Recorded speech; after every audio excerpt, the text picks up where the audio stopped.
Broncos cornerback Aqib Talib proudly stands during the national anthem. "Why, for the people who go to war for us," Talib said Wednesday.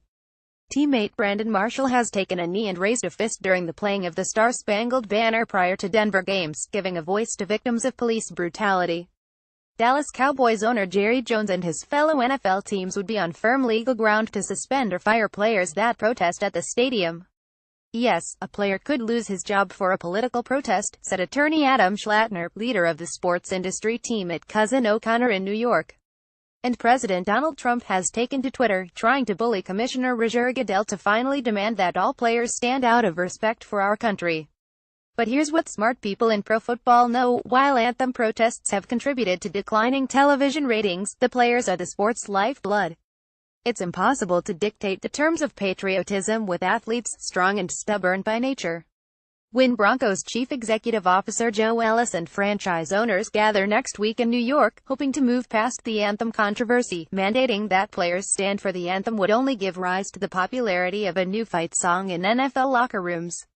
It's a song by YG and Nipsey Hussle, played this contentious week for all in the Cowboys locker room to hear by team captain Orlando Scandrick.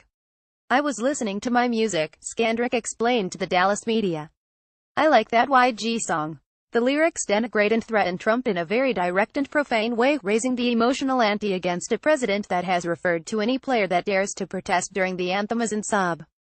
As far back as 2 weeks ago, Marshall asked me if it were true an NFL team could fire a player that refused to stand for the anthem. Jones has since made his own stance crystal clear on the issue, insisting no disrespect for the flag would be tolerated in Dallas. "Understand," Jones said, "if we are disrespecting the flag, then we will not play. Period." Schlattner, who focuses his practice on commercial litigation, said the law would likely side with players that stage a protest against poor working conditions, the perception of collusion against former San Francisco quarterback Colin Kaepernick, or even threats made against their employment by Trump.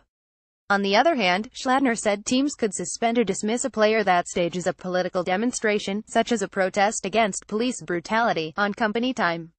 So, to answer Marshall's question, he does place his job security as a linebacker in Denver at risk by making a political statement during the anthem, if the Broncos were so inclined to punish him.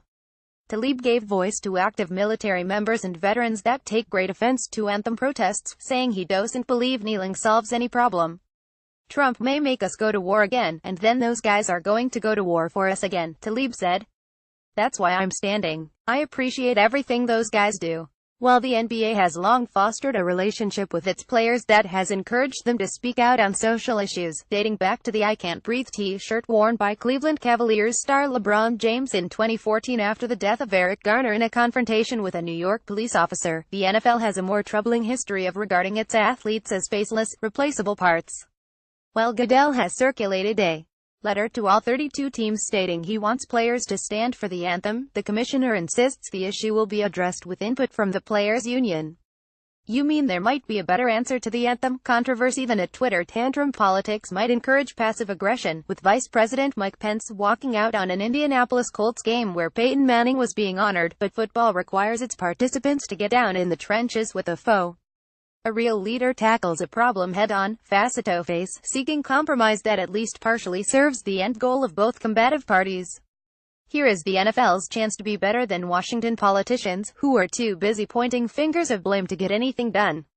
By shining a light on social issues with the same power it uses to fight cancer, maybe league owners and players can bring some meaningful resolution to the anthem tiff.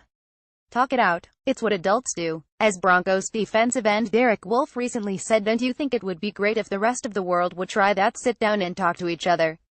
Figure it out."